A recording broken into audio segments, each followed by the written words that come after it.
Kita sudah dipublik ini.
Selamat malam, Oli dari Buha.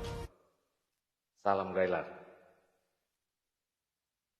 Luar biasa, malam ini kita dikunjungi oleh seorang tokoh Sumba Tengah. Saya pikir kita semua sudah mengenal Bapak Insinyur Agustinus Umbu Sorong. Salam Gailar. Oli dari Buha. Kali ini kita akan berbincang-bincang selama 1 jam dengan Pak Agus, terutama soal aspek perencanaan daerah. Mungkin kita bisa keluar sedikit dari itu, tapi kita akan lebih banyak bicara soal aspek perencanaan. Tetapi sebelum kami banyak bertanya kepada Pak Agus, saya ingin memperkenalkan sedikit cerita tentang kisah hidup beliau. Yang pertama, saat ini Pak Agus Umbu Sorong adalah salah satu dari anggota DPRD Sumba Tengah sejak periode 2019 hingga saat ini. Kemudian pada tahun 2014 sampai 2015 beliau menjadi sekretaris daerah Kabupaten Sumba Tengah.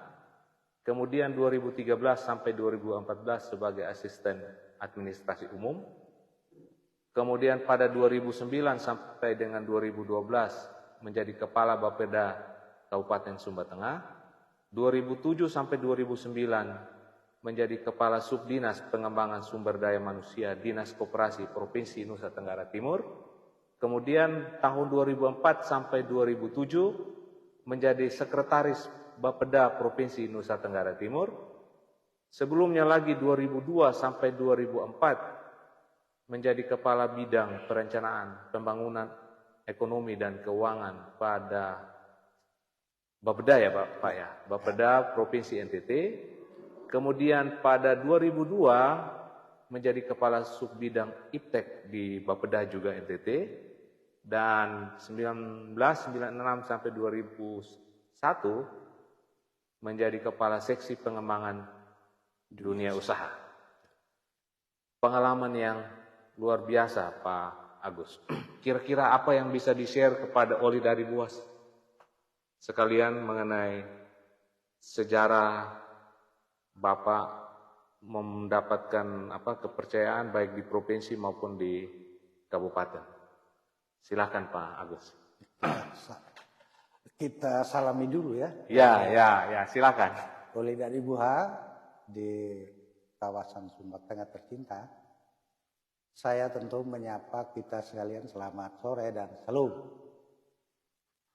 Ini saya bersyukur bahwa pada hari ini saya bisa hadir di sini bersama Pak Obed nih. Ya, ya.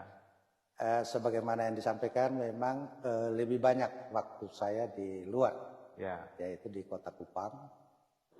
Begitu lama dan juga tidak banyak lembaga, cuma 2 lembaga gitu. Ya, ya. Dari Bapeda begitu lama, terakhir mampir di Dinas Koperasi di bagian pengembangan sumber daya manusia. Jadi spesialis Bapeda ini. Iya. Dari Lanjut, situ lanjut. terus kembali ke sini karena diminta untuk kembali membantu di daerah ya. Namanya juga kampung halaman ya sudah. Jadi bagi saya adalah kembali ke sini untuk mencoba mengaplikasi apa yang saya sudah pelajari di luar. Ya. Kalau bisa kampung saya ini bisa dikelola dengan baik lah, itu niatnya. Jadi saya pulang ke sini. Dan moga-moga setelah disampaikan tadi sampai saya pensiun dan sekarang ini di lembaga DPR, ya saya masih berupaya keras agar sedikit demi sedikit atau paling tidak semampu saya itu bisa menularkan hal yang baik bagi masyarakat dan daerah Sumba Tengah. Ya. Pak Agus, saya beberapa waktu yang lalu dapat sebuah handout Pak tentang pikiran Pak Agus nih. Ya. Sumba Tengah 2M 2024 menuju 2029 atau 2M lah, kita Inggris sedikit lah. Ya. Itu setelah saya baca isinya sepertinya merupakan buah pikir Bapak atau ekspektasi prediksi Bapak, dan kemudian apa yang sebaiknya dilakukan oleh Sumba Tengah di periode 2024 dengan sampai 2029. Nah, saya banyak hal sih Pak, nanti mungkin satu-satu kita coba gali. Boleh. Antara lain dari sisi perencanaan. Ini Bapak bilang merumuskan visi yang faktanya ini koreksi Bapak sebenarnya. Sepertinya daerah ini merumuskan visi yang sangat luas dan sulit diukur capaiannya. Sebenarnya apa yang ingin Bapak sampaikan dengan statement seperti itu? Baik. Terima kasih Pak Obed. Jadi memang untuk kepentingan perencanaan pembangunan di mana saja di Indonesia telah diatur dengan regulasi-regulasi yang setiap waktu juga berubah. Ya. Tetapi kasus Sumba Tengah bagi saya, karena saya ikuti dari awal, dari zaman Ubud sampai Pak PKDL, rupa-rupanya ada yang miss gitu ya. Missnya ini karena berdampak pada kinerja birokrasi dan daya ungkitnya kepada masyarakat. Jadi di situ agak bias. Kalau kita tidak rumuskan secara singkat, padat dan jelas, nanti terjemahannya bisa bebas. Lalu akhirnya fokus yang kita ingin capai ini jadi membias banyak. Itu yang saya takut. Jadi saya tidak mau mengajar atau mengajak semua komponen untuk terlampau meluas begitu. Lebih baik kita spesifik Sumba Tengah itu apa sih yang kita mau buat. Itu yang sehingga saya bilang cukup 2M saja, yaitu namanya maju dan mandiri. Dengan itu banyak hal yang kita bisa kembangkan. Saya kira begitu. Pak Agus, ini kan soal bagaimana mengemas sebuah visi. Nah, mungkin perlu dijelaskan juga kepada rekan-rekan atau Olida di Buha ini semua. Tadi Pak Agus bilang harus singkat gitu ya, simple gitu. Kalau kita merujuk pada yang terakhir, sebenarnya sederhana juga Pak, kan cuma pro Olimila. Nah ini bagian mananya yang menurut Bapak sulit diukur capaiannya gitu? Bisa dielaborasi Pak, mungkin supaya kita bisa memahami. Kalau hemat saya, yang namanya dokumen publik beda dengan slogan. Kalau pro Olimila itu kan slogan. Tetapi dokumen publik harus pasti. Mau maju, mau mandiri, atau seperti apa daerah ini. Karena ini soal wilayah dan masyarakat. Jadi kita tidak bisa sekedar slogan gitu ya. Bahwa dengan maju mandiri, katakanlah saya coba kemas maju dan mandiri, Ya. mau slogan apa, tapi kembali harus tetap menyelesaikan persoalan mendasar yang namanya kemiskinan itu. Oke. Saya kira itu. Baik, kita langsung kepada kemiskinan, Pak. Beberapa narasumber yang lalu hampir sepakat bahwa kemiskinan memang adalah satu problem yang bisa dilihat dari berbagai dimensi. Dia sebagai benang kusut, lalu kemudian memang harus dilakukan terobosan-terobosan. Nah, dalam pandangan Pak Agus sebagai seorang perencana baik di tingkat provinsi maupun kemudian kembali ke daerah, bahkan tidak hanya di Bapeda, tadi sudah disebutkan juga sebagai seorang pernah menjabat sebagai sekda. Nah, kira-kira dalam konteks Sumba Tengah, Pak Agus bisa bercerita bebas saja Pak, sesuai dengan pengalaman Pak Agus. Bagaimana kita mengelola kemiskinan ini, kita mengatasi kemiskinan. Apalagi saat ini kita kemiskinan ekstrim, kita tertinggi di NTT ya Pak ya. Belum lagi hari ini kita sangat ditakutkan dengan sebuah situasi alam di mana air hujan belum turun, masyarakat yang semua petani gagal tanam. Silakan Pak Agus. Ya baik, terima kasih. Saya ikuti memang dari awal ya, sejak daerah ini di proses kepemimpinannya, dan jauh sebelum daerah ini terbentuk. Yang membuat kita mau berjuang itu juga karena kemiskinan. Saya masih punya dokumen hasil kajian oleh Dr. Vincent Gaspers waktu masih Sumba Barat. Waktu itu 12 kabupaten. Ketika tambah kota menjadi 13. Pada saat itu hasil penelitian itu menunjukkan, dan saya punya dokumen. Pada bagian indikator penilaian daerah-daerah di NTT, kalau yang baik itu pasti kita nomor belakang. Tapi kalau yang agak kurang baik, itu pasti kita antara peringkat 1 sampai 3. Itulah, dan di situ sebenarnya, karena rata-rata NTT miskin, Sumba Tengah yang sekarang ini, waktu masih gabung dengan Sumba Barat, Sumba Barat tidak bisa kita proses percepatan perubahan. Jadilah saya ketika diminta masuk dalam panitia pembentukan, oke, saya setuju. Karena saya percaya bahwa melalui pemekaran itu salah satu bentuk untuk membangun daerah lebih, atau dengan kata lain yang orang selalu bilang, memperpendek rantai kendali gitu ya. Nah, akhirnya jadi memang Tuhan berkenan. Dalam perjalanannya, saya sampai di sini, saya ikuti tata ruangnya kita kerjakan, RPJP kita kerjakan, RPJP 2 periode Ubud. Saya masih ikut terlibat. Dan memang itu 2 periode itu masih on the track begitu, walaupun tertati-tati. Tapi namanya juga mulai dari nol ya. Jadi tapi pergumulan intinya adalah bagaimana sih masalah kemiskinan ini. Karena dari awal sejarah pembentukannya mau belah tentang kemiskinan ini. Mau keluar dari kemiskinan. Lalu sampai periode ketiga saya ikuti juga tetap konsentrasi ke kemiskinan, tetapi rupanya sampai dengan periode ketiga 20 tahun pertama Sumba Tengah, saya masih melihat banyak hal yang belum bisa kita lakukan. Paling tidak sekarang ini dengan perubahan regulasi secara nasional, tentang kemiskinan di Sumba Tengah ini jangan juga terlampau dibombardir ya. Karena itu mempengaruhi cara pandang kita tentang kemiskinan itu sendiri. Ini kan kalau bicara kemiskinan itu multidimensi. Tidak bisa kita hanya pandang dari satu aspek. Ya. Kalau dari sisi kamus pembangunan daerah, sebenarnya di situ ada macam-macam. Ya, aspek ekonomi, kita tidak terus sebanyak-banyak omong. Sudah, aspek ekonomi soal pendapatan yang rendah. Ya, kan?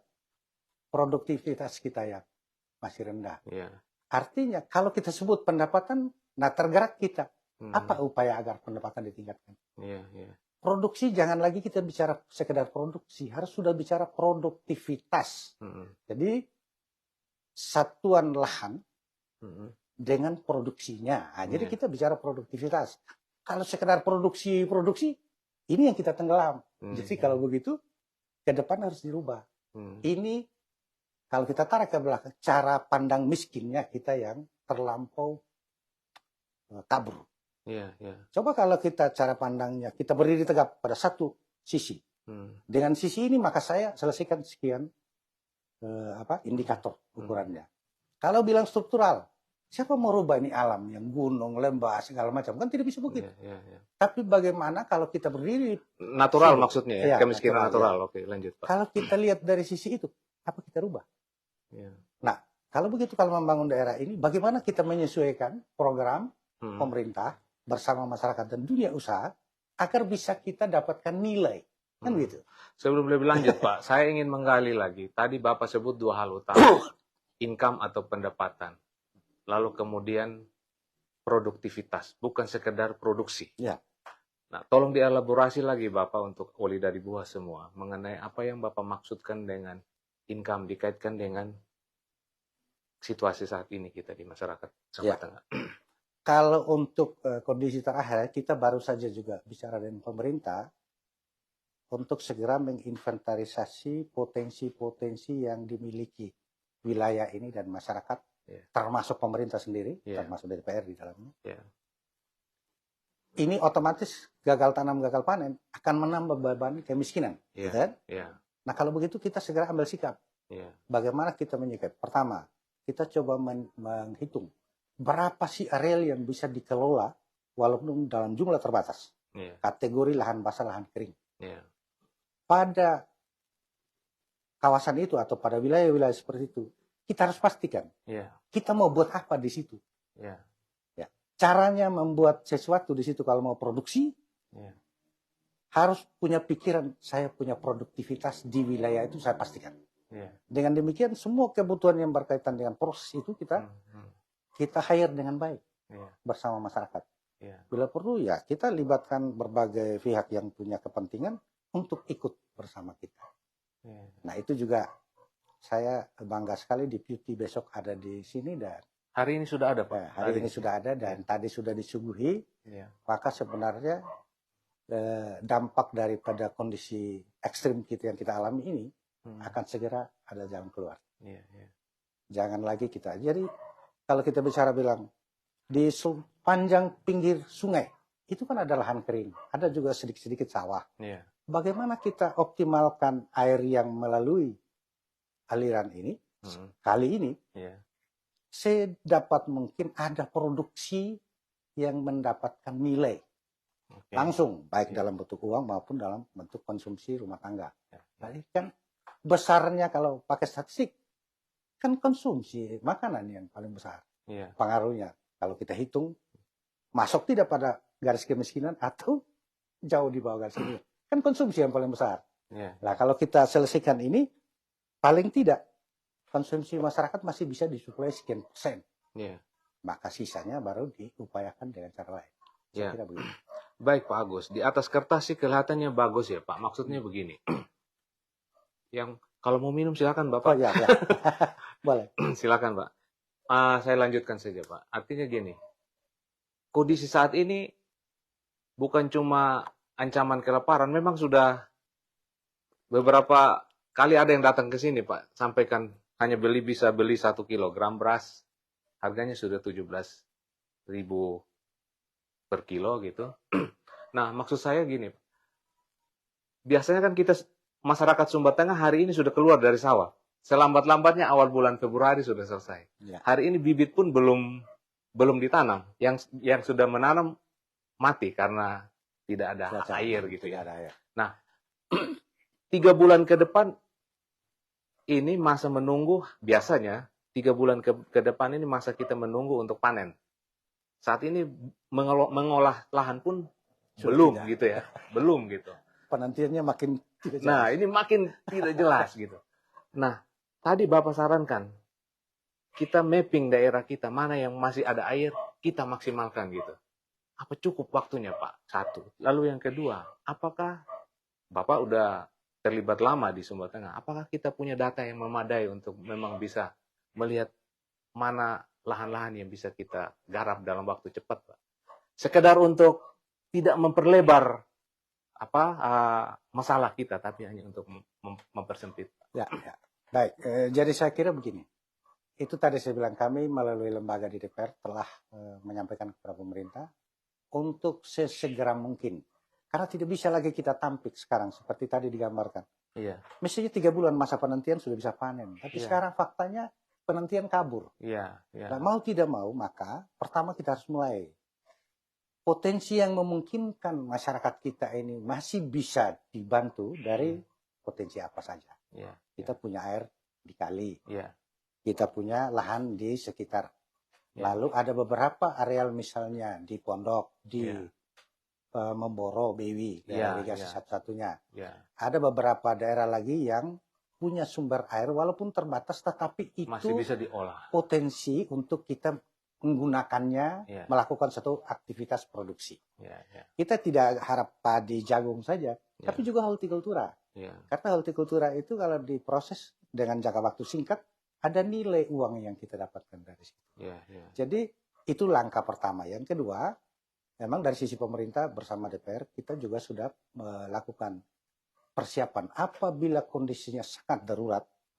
Selain paket-paket yang disiapkan oleh pemerintah, maka sebenarnya kita juga masih punya dana tanggap darurat. Cuma jumlahnya sangat tidak memadai.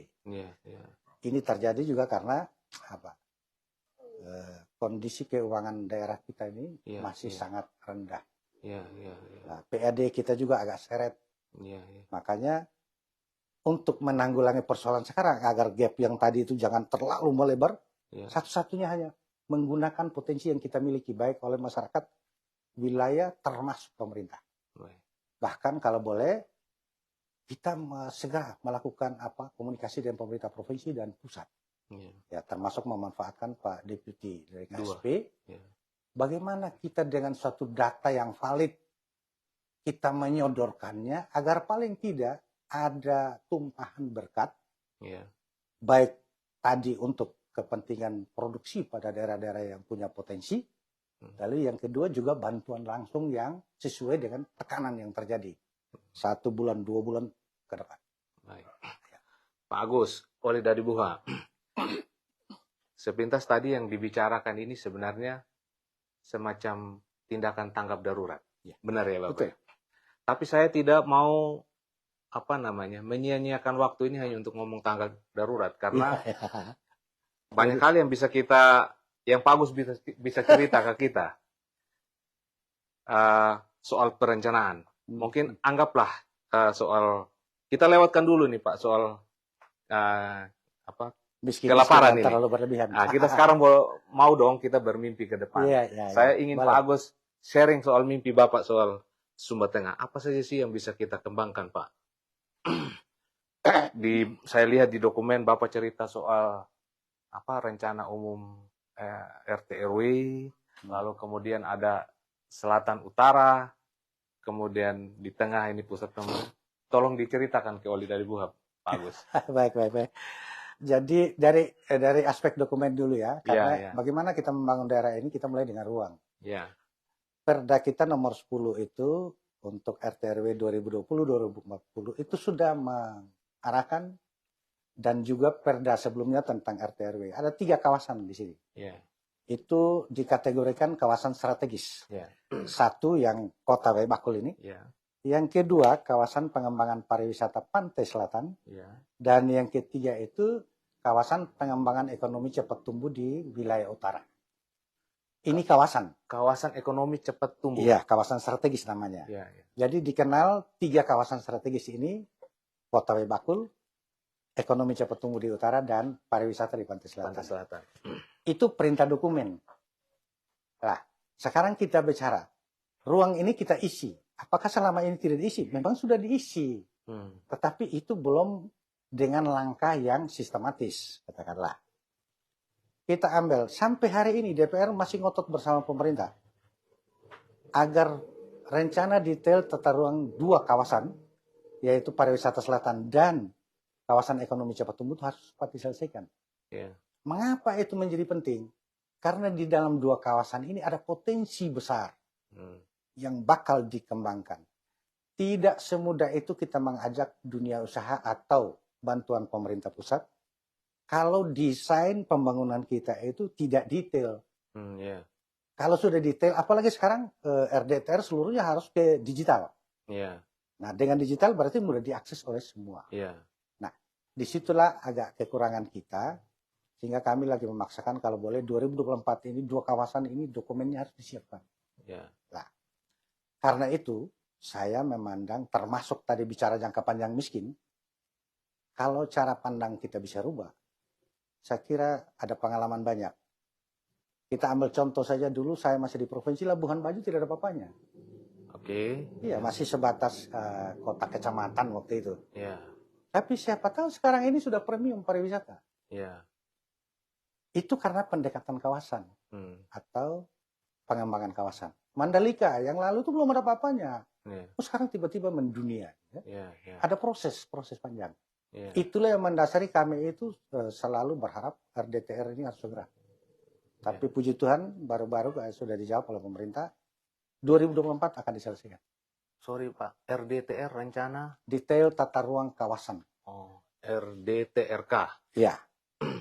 Jadi dengan begitu, maka saya dalam dokumen yang saya buat itu, harus kita bangun pusat pertumbuhan baru di daerah ini. Baik. Kalau hanya sekedar apa adanya sekarang menyebar, tidak fokus, rugi. Artinya rugi dari segi waktu untuk maju, menjadi krem begitu ya. Tapi coba dua kawasan itu kita kembangkan. Karena prinsip pengembangan kawasan itu adalah perencanaannya menyeluruh dan terpadu. Jadi kita omong pariwisata di selatan, maka semua yang berkaitan dengan pariwisata itu kita keroyok di sana. Sabar Pak Agus. Jadi sebelum terlalu jauh nih, oleh dari buah tadi Pak Agus sampaikan satu diksi, kita harus taat perintah dokumen gitu. Iya. Saya tahu juga dokumen itu yang buat salah satu Pak Agus gitu. Dulu pertama. Dulu. Ya. Cerita dulu Pak, kenapa dibuat dokumennya seperti itu? Jadi ada utara, tengah, dan selatan. Biar oleh dari buah tahu juga gitu. Jangan tiba-tiba ada dokumen gitu. Jadi baik, mengapa itu dokumen jadinya seperti itu? Ada sejarahnya. Dalam membangun Sumba Tengah yang kita pisah dari Sumba Barat, untuk memacu percepatannya, maka yang kita bangun itu bukan ibu kotanya. Ibu kota itu cuma fasilitas, sarana-prasarana untuk mengelola kepemerintahan. Tapi yang dibangun itu adalah kawasannya dan rakyatnya, gitu ya. Nah, kalau kita tidak bangun wilayah atau kawasan, maka sebenarnya fokus pembangunan itu menjadi melebar ke sana kemari. Tidak bisa diukur kemajuan di dalam satu kawasan. Jadi pendekatan adalah pembangunan kawasan. Pembangunan kawasan. Dengan pembangunan kawasan ini, Pak Agus dan teman-teman saat itu mendesain ada kawasan utara, kawasan tengah, selatan, dan selatan. Pariwisata selatan, ekonomi cepat tumbuh di utara. Ekonomi cepat tumbuh apa yang mau dikembangkan di utara, Pak? Jadi kalau melihat potensi ya, sampai hari ini kita mencatat bahwa untuk pantai utara itu, dari sisi produksi pertanian saja, di sana ada BW. Satu-satunya daerah irigasi. Di yang besar di Sumba Tengah ini satu-satunya BW. Itu daerah irigasi ya. Nah, yang di Mamboro ini. Mamboro ini. Kemudian di sana apa? Ada pelabuhan laut yang sekarang sudah ada, Kapulit. Ada potensi pasir besi yang punya kandungan Fe di atas 75%. Nomor 2 di dunia katanya, di bawah Brasil. Saya punya hasil. Hasil lab di Australia. Waktu yang lalu kami masih bergelut. Kemudian di sana sudah datang investor untuk produksi garam. Garam terbaik itu ada di Sumba. Bukan sekedar dengan matahari, tapi memang tingkat kebersihannya dijamin kalau di daerah kita di utara. Jadi ada banyak potensi yang bisa dikembangkan di utara. Karena itu dari aspek ekonomi, kita labeli dia sebagai kawasan pengembangan ekonomi cepat tumbuh. Itu baru dari unsur laut loh Pak, baru unsur laut dan pantai. Laut dan darat termasuk sawah irigasi. Satu-satunya irigasi itu BW. Tadi laut, pantai, pasir, terus sawah. Yang lain Pak, yang itu kan lahan kering tuh Pak. Apa Lahan ada kering. potensi juga di situ? Itu perkebunan. Sekarang ini jadi begini, kalau pikiran saya, di Sumba ini sudah ada proses industri pengolahan beberapa komoditi. Saya juga ada buat itu. Jadi sebenarnya kalau kita mau bangun daerah ini di utara punya potensi besar. Mente sudah pasti, karena di bagian baratnya Memboro ini, itu mente sudah produksi karena sisa dari Sumba Barat. Tapi dari kita sendiri belum pernah kembangkan. Padahal potensi pantai utara ini besar sekali. Bayangkan kalau kita kembangkan itu dalam jangka waktu sekian tahun. Ada Kodi dulu, ini saya cerita sedikit. Kodi itu jasanya Pak almarhum Pak Kamehang Konda dan Pak Mundus Lema masih hidup sekarang. Proyeknya PRPTE dulu. Jadi Padang Kaya Memboro itu jadi seperti Kodi sekarang. Gitu. Nah, kalau tidak berpikir kawasan, kita tidak mungkin tahu potensi yang terbaik untuk daerah ini. Apa yang kita kembangkan di situ, jenis tanaman apa saja kalau untuk di darat. Jadi setelah dilakukannya pembentukan kawasan ini RDTR-nya, maka dengan sendirinya disusul dengan studi-studi yang berkaitan dengan kesesuaian pembangunan yang diintroduksi di kawasan. Maka itu dengan sendiri akan menarik investasi, termasuk mendorong pemerintah memperhatikan wilayah ini. Jadi Tauli dari Buah ini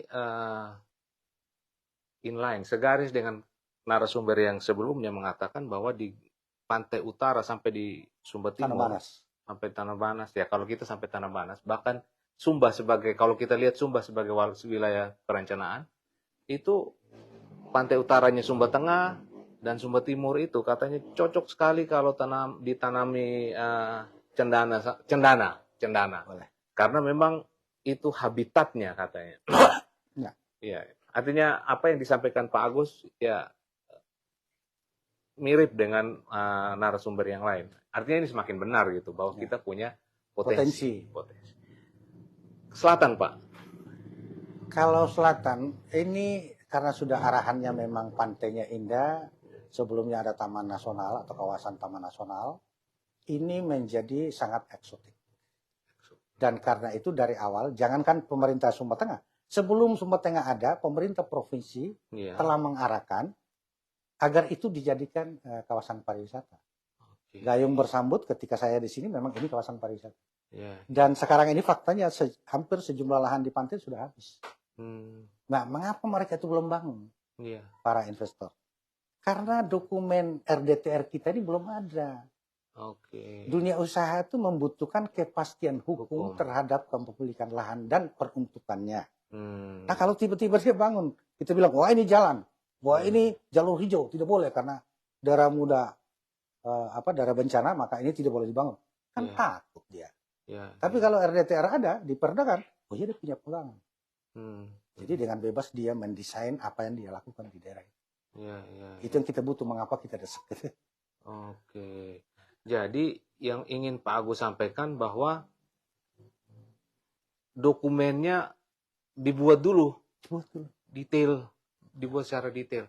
Kenapa Pak? Udah 15 tahun. 15 tahun. 17 tahun umur kita, sweet 17. Kok belum bisa Pak? Ya, itulah yang juga saya secara pribadi sebenarnya sayangkan ya. Pada zaman saya masih bersama Ubud Jilid 1, Jilid 2, arahan tata ruang kan sudah menyebutkan itu. Tetapi lambat sekali ditanggapi untuk diproses. Kenapa Pak? Memang di Ubud Jilid 1, Jilid 2 itu, kita kan mulai dari nol ya. Jadi prioritas-prioritas itu masih sedemikian rupa diarahkan untuk menyelesaikan hal yang mendesak. Apalagi kita ini masih bersama masyarakat baru bagaimana membangun daerah. Lama-lama mestinya pekerjaan ini di Ubud Jilid 2 mestinya RDTR itu harus disiapkan. Tetapi rupanya gagal juga. Masuk di periode ketiga Pak PKDL, kita berharap itu juga diselesaikan, tetapi ternyata juga tidak. 2022 kita pernah desak pemerintah dan setuju ke selatan dengan dananya, tetapi rupanya dalam perjalanan setelah di eksekutif mereka malah kerjakan yang Memboro kecamatan. Jadi waktu itu kita juga agak kesal karena membangun daerah itu tidak bisa loncat-loncat, dia harus secara sistematis. Dari ruang yang besar kita ruang kecil dia dilakukan ada yang namanya detail engineering design. Jadi lebih teknik lagi. Nah, kalau itu kita tidak lakukan, tidak bisa kita lompat langsung ke bawah. Itu hukum dokumen perencanaan untuk mengisi ruang. Dan RPJP sampai RPJMD mengisi ruang itu. Tapi kita besar hati, kita punya dokumen RPJP, RPJMD ada, terus ruangnya tidak jelas. Kita ambil contoh kasus EBT 866 diserahkan ke 866 apa, Pak? 866 hektar di utara ya. Di utara ya. Nah, kalaupun itu benar, ruangnya yang mana? Karena ruang yang ada sekarang itu masih untuk budidaya, kawasan budidaya. Berarti ada proses alih fungsi lahan kalau RDTR belum diselesaikan. Tapi kalau RDTR diselesaikan, betul kawasan itu diperuntukkan EBT, tidak ada masalah juga. Jalan terus karena memang kita butuh. Tapi kalau belum diselesaikan, lalu kita mau action bagaimana? Artinya Pak Agus mau katakan bahwa rencana-rencana yang selama ini kami dengar, itu tidak bisa dieksekusi juga karena... Tidak bisa karena ruangnya belum dipastikan yang mana. Gitu. Sekarang pelabuhan Kapulit. Baru saja pemerintah bersama DPR menyerahkan itu lahan untuk pengembangan kawasan di Kementerian Perhubungan, Dirjen Hubungan Laut. Kalau saja dari yang lalu sudah diserahkan, sebenarnya mereka sudah bangun banyak juga itu. Tapi itu juga ruangnya belum kita tata. Makanya kita bilang, ini pelabuhan ini butuh berapa luas. Supaya disetting di RDTR bahwa kawasan pelabuhan Kapulit itu dilengkapi dengan sarana prasarana dan kebutuhan lainnya, maka dia butuh sekian areal. Mana yang menyatakan begitu? Ini masih bebas ini. Lalu terus gimana Pak? Supaya RDTR ini bisa kita, daerah ini punya RDTR. Sudah untuk 2024 pemerintah dan DPR sudah sepakat. Dengan berbagai kekurangan yang dimiliki pemerintah daerah, 2024 dua kawasan ini diselesaikan dokumennya. Nah, kita berasumsi itu sesuai dengan rencana Bapak. Iya. Dengan segala kondisi, terutama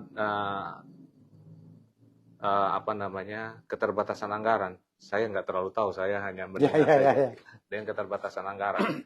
Lalu dengan harapan untuk kita speed up, mempercepat proses ini. Nah, ini RDTR sudah ada, secara dokumen sudah ada.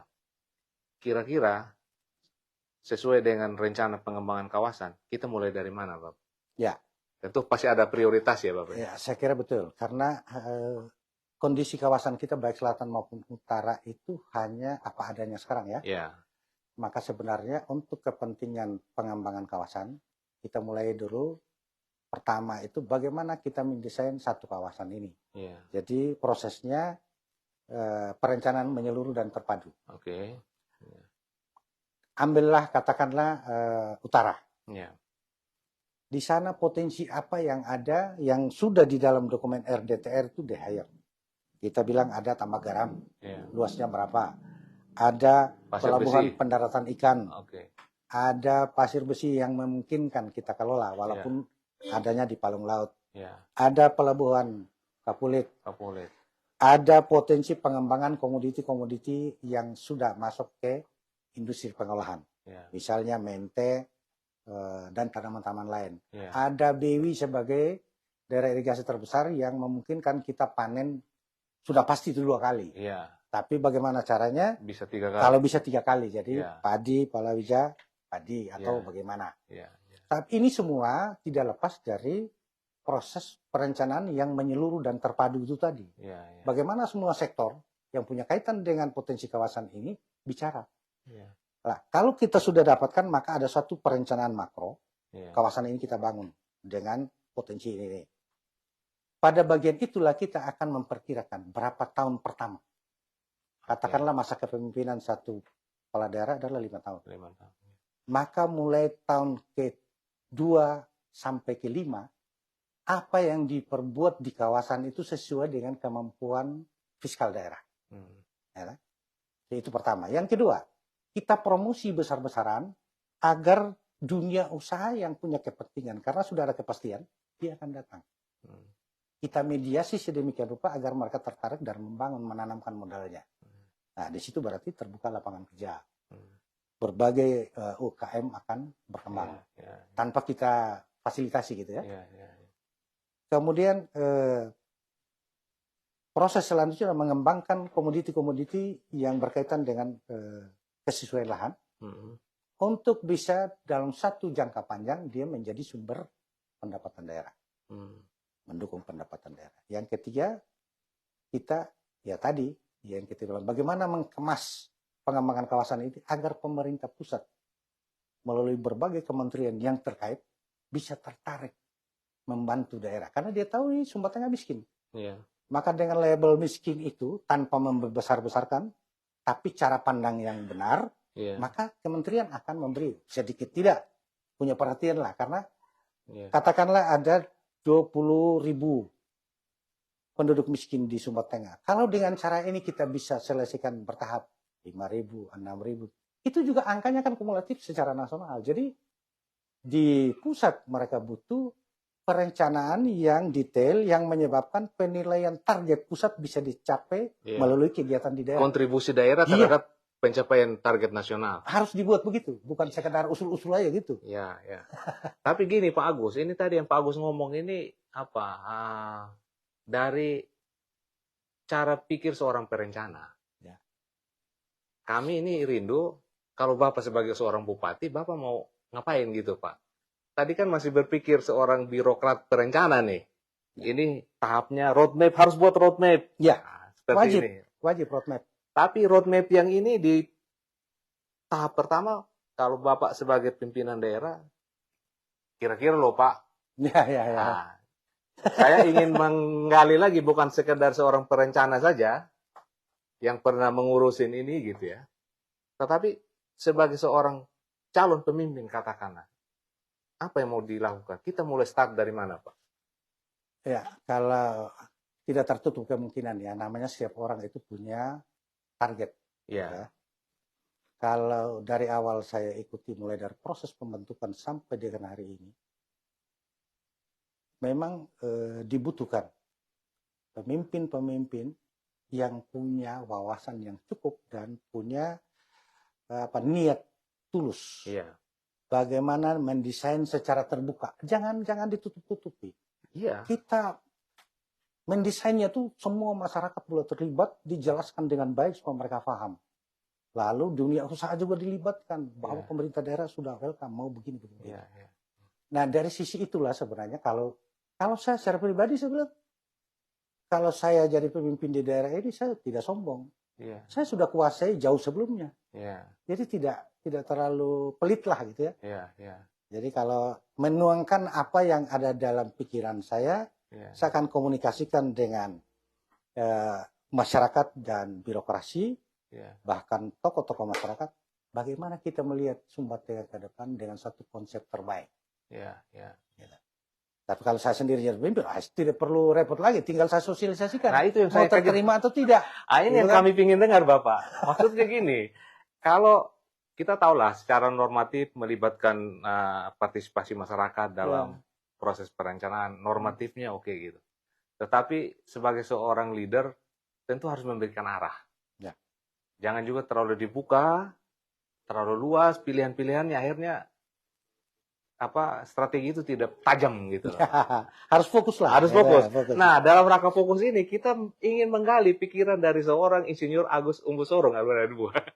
Kira-kira apa yang kita bisa lakukan ini, Pak? Strategi utama yang perlu bisa dikembangkan untuk memacu pertumbuhan di Sumba Tengah, pembangunan di Sumba Tengah ini oleh seorang Agus Umbusorong ini apa, Pak? Pertama itu saya kira oleh ibu semua ini di Sumba Tengah ini tidak asing buat saya. Jadi baik di birokrasi maupun masyarakat tahu gitu. Saya bukan tipe orang yang mutar-mutar kalau ngomong. Dan karena itu kalau mau mendesain harus terbuka gitu. Apa yang kita mau lakukan? Jangan lagi kita pakai cara biasa-biasa gitu. Harus ada suatu loncatan. Karena mengejar ketertinggalan, lama-lama kita mengantuk di ketertinggalan. Karena itu harus ada loncatan. Loncatannya apa? Yang saya bilang tadi. Pertama, buatlah visi misi yang mudah dicerna. Yeah. Rumuskanlah kebijakan-kebijakan pembangunan yang bisa terterima dan bisa dijabarkan baik oleh pemerintah maupun dunia usaha. Karena sebenarnya untuk kacamata membangun daerah sebenarnya sumber dayanya cuma ada 3. Alam, manusia, dan buatan. Buatan itu iptek namanya. Nah, kita pindah untuk yang 3 ini, siapa yang mengatur? Di situ ada keterlibatan pemerintah, dunia usaha, dan masyarakat sendiri. Nah, bagaimana dielaborasi agar mereka komponen-komponen ini menerima tanpa dipaksa, tapi memahami apa yang harus dibuat di daerah ini. Itu dulu.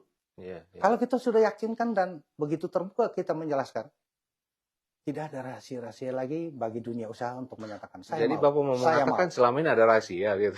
Kayaknya tidak terlampau terbuka. Tidak terlampau terbuka. Ya, saya harus katakan begitu. Tidak terlampau terbuka. Dalam hal apa, Pak? Kita bagaimana melibatkan dunia usaha terutama. Kita punya juga kelompok. Jadi kalau bicara dunia usaha itu ada 2 kelompok. Satu yang tidak menggunakan fasilitas pemerintah.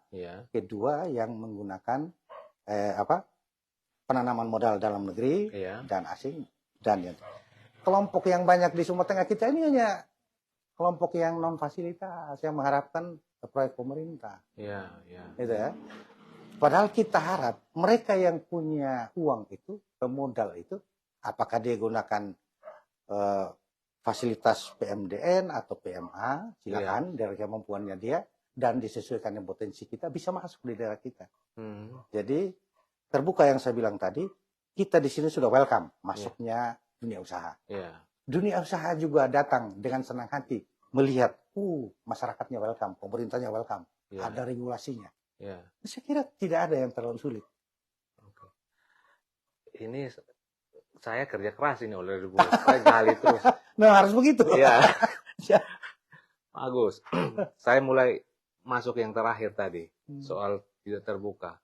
Saya menduga sih arahnya melibatkan partisipasi masyarakat lokal dalam proses pembangunan. Saat ini dunia usaha itu khususnya putra-putra Sumba Tengah hampir saya nggak lihat ini dunia usahanya. Mereka berkembang mendapatkan kegiatan dari proses pembangunan. Nah, apakah itu yang Bapak maksud?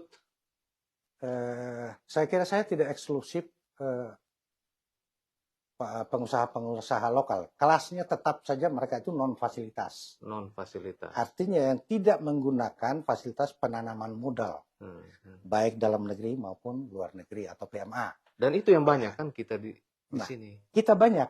Dan itu sebenarnya diperhatikan oleh pemerintah untuk dilibatkan. Karena mereka belum masuk jauh ke sana. Bagaimana nih Pak? Karena pengusaha jenis itulah yang menjadi masyarakat kita.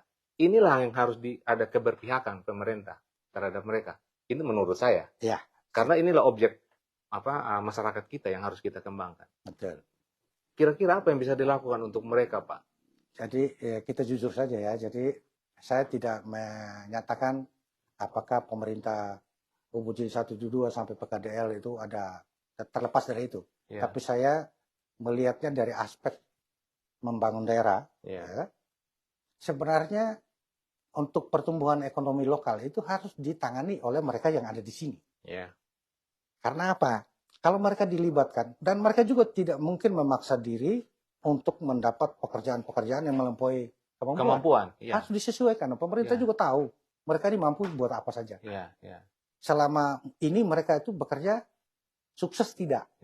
Gitu. Kalau penilaiannya itu, itu yang saya bilang tadi, aspek keterbukaan. Kita harus fair menilai. Tapi pada batasan pekerjaan yang tidak bisa, memang jangan mereka juga masuk. Nah, harus dikasih tahu.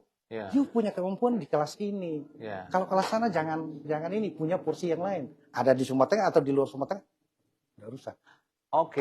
Artinya Bapak juga ingin mengatakan ini saya punya perkiraan Bapak ya untuk menangkap sari dari Bapak.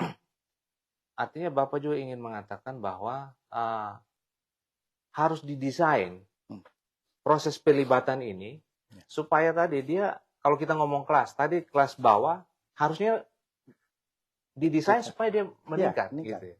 Bagaimana caranya orang pengusaha yang punya fasilitas itu bisa mengkatrol, mengkatrol pengusaha-pengusaha yang non fasilitas tadi. Apakah bisa kita desain seperti itu, Pak Agus? Sebenarnya kalau untuk daerah kita, kalau dalam jangka panjang sangat bisa. Katakanlah sekarang ya, kita mau bangun tambak garam dari satu investor. Apa dia harus bawa dia punya alat berat dan pekerja dari sana? Kan pasti pekerja yang ada di sini menggunakan alat-alat yang ada di Sumbar. Dan pasti melibatkan pengusaha-pengusaha yang punya kemampuan. Nah, pada posisi itu kita bisa diskusi.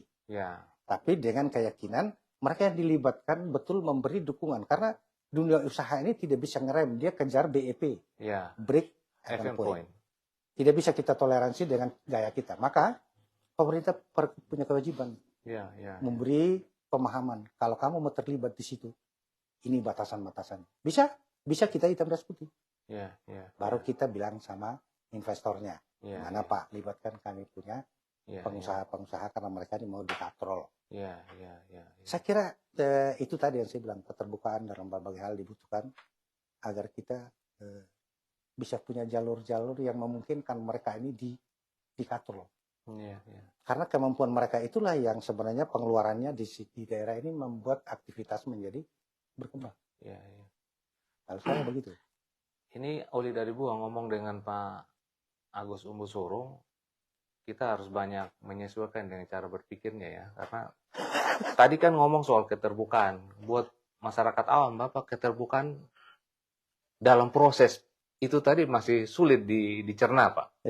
Masih sulit dicerna. Artinya begini, Pak. Bagaimana tadi bisa lebih lebih jelas disampaikan kepada kami semua. Bagaimana proses keterbukaan ini dalam melibatkan katakanlah pengusaha-pengusaha yang non fasilitas itu. Operasionalisasinya gimana sih, Pak, dalam proses pemerintahan itu? Sebenarnya ada, kalau untuk kepentingan keterlibatan di pekerjaan pemerintah sebenarnya sudah ada kelas-kelasnya. Sudah ada ya. Pekerjaan-pekerjaan apa saja yang mereka itu bisa. Tidak bisa dipaksa yang dia tidak bisa kan. Dan karena itu komunikasi itu dibutuhkan. Melalui apa, Pak? Apa ada wadah khusus mereka dipanggil? Saya kira dinas-dinas yang punya pekerjaan-pekerjaan yang bisa melibatkan mereka, sedemikian rupa kan ada timnya. Tim itu harus di-hire mereka, kamu perhatikan. Yang punya kemampuan memenuhi syarat tuntutan pekerjaan kita dan jamin kualitas dengan waktu yang tepat, kenapa tidak? Sangat bisa. Toh yang bikin ini aturan juga kita juga. Apakah kita mau supaya aturan yang kita langgar lalu kita masuk proses hukum? Kan tidak juga. Jadi pada posisi itulah yang saya bilang diperlukan suatu komunikasi yang intens, saling meyakinkan, saling menjaga, tapi ujung akhirnya adalah membangun kepentingan daerah dan rakyat. Gitu.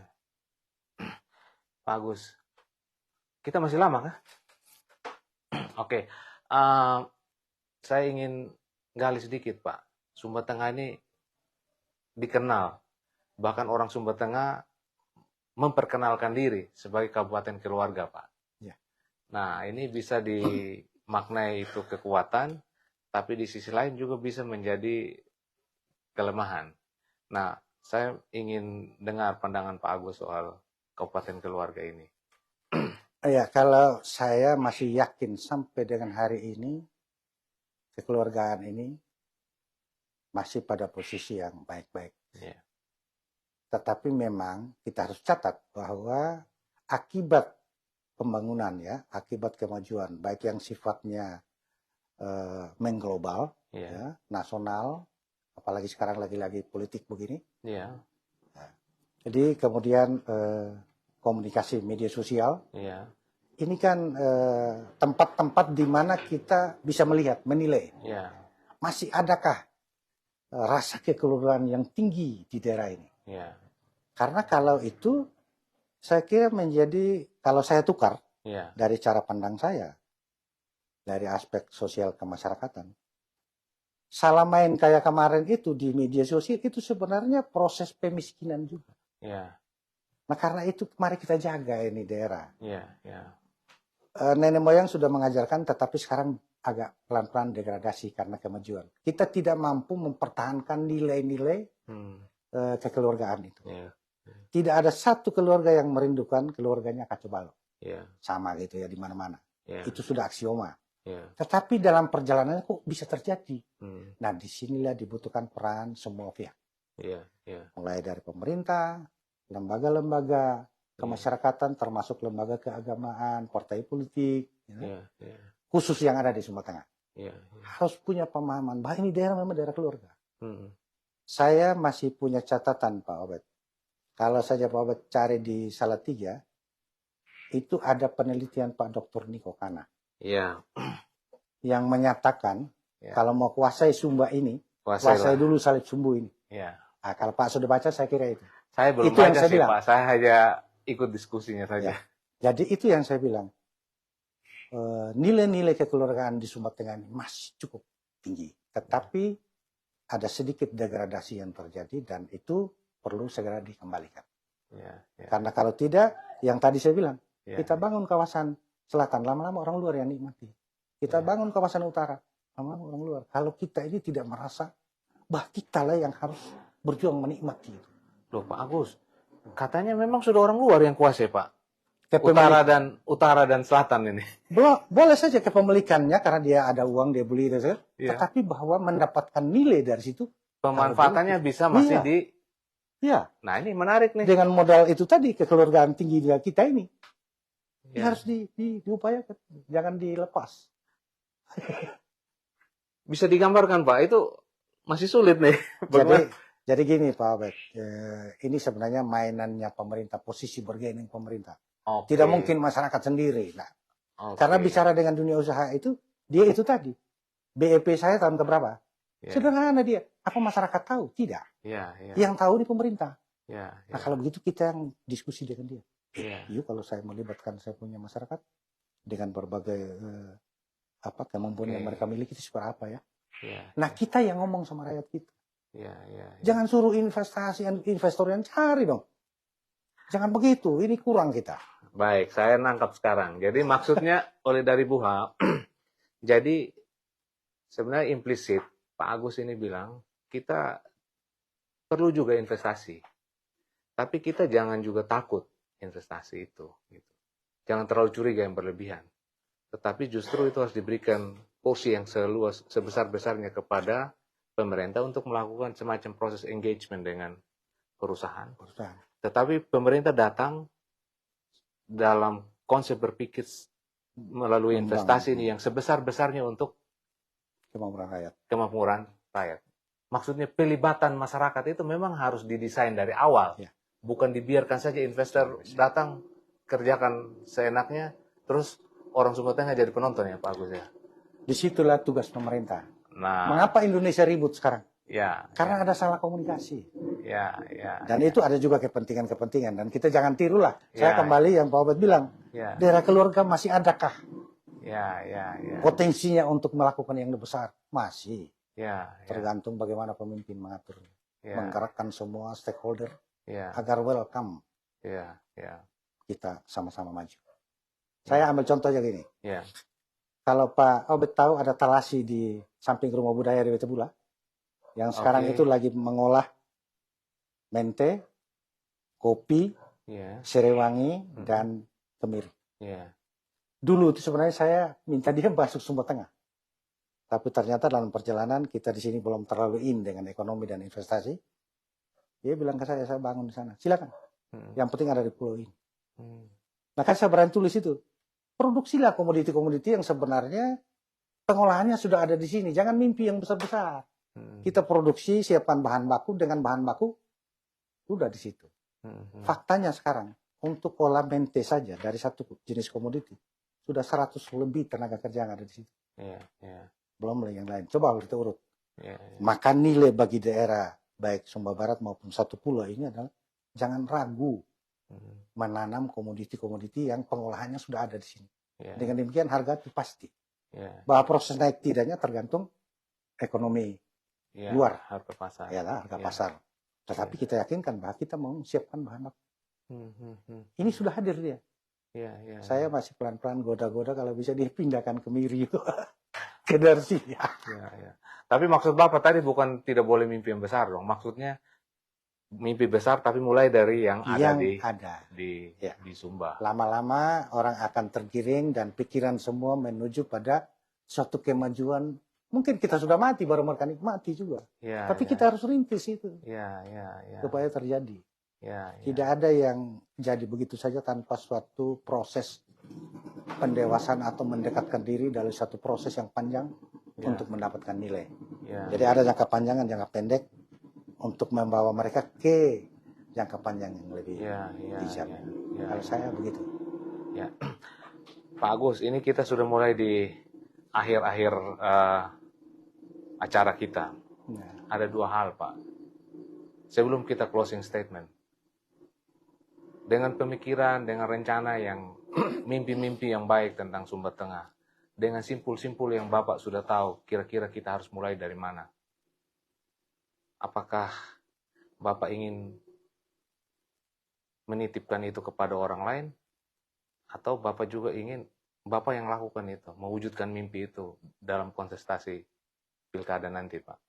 Oke, ada ya dua hal ya. Saya masih melihat perkembangan partai politik setelah tanggal 14. Karena biar bagaimana kita tidak bisa lari jauh dari hasil membangun daerah dengan partai politik. Betul.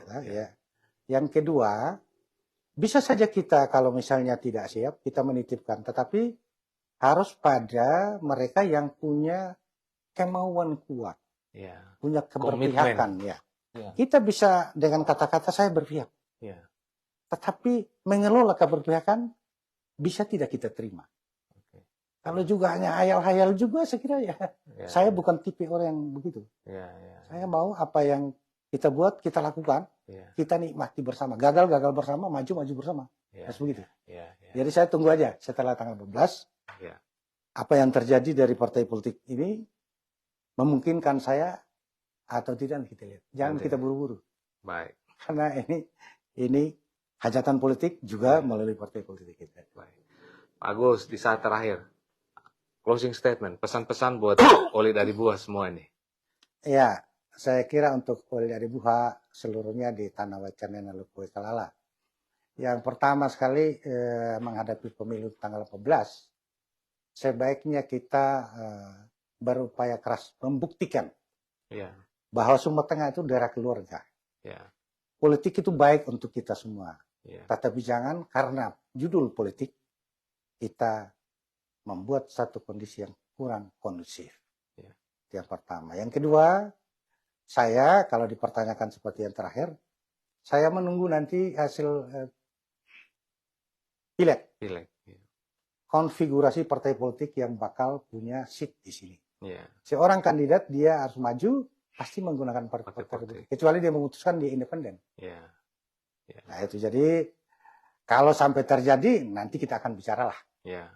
Kita tidak usah takut untuk menyatakan sesuatu kepada keluarga di Sumba Tengah. Jangan pandang pendukung atau tidak pendukung, tapi kita mau membangun Sumba Tengah yang lebih baik ke depan dengan loncatan-loncatan itu.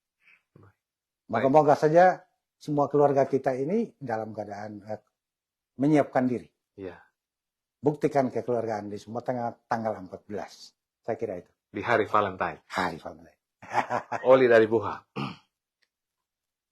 Saya berusaha untuk menggali pikiran-pikiran Pak Agus. Tapi rupanya saya belum berhasil.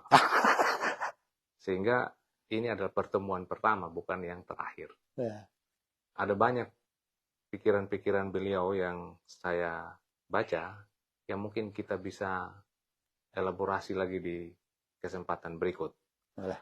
Siap ya Pak Agus ya? Saya lalu siap. Oke, oleh karena itu kami tetap berharap Oli dari Buah tetap menunggu episode berikutnya.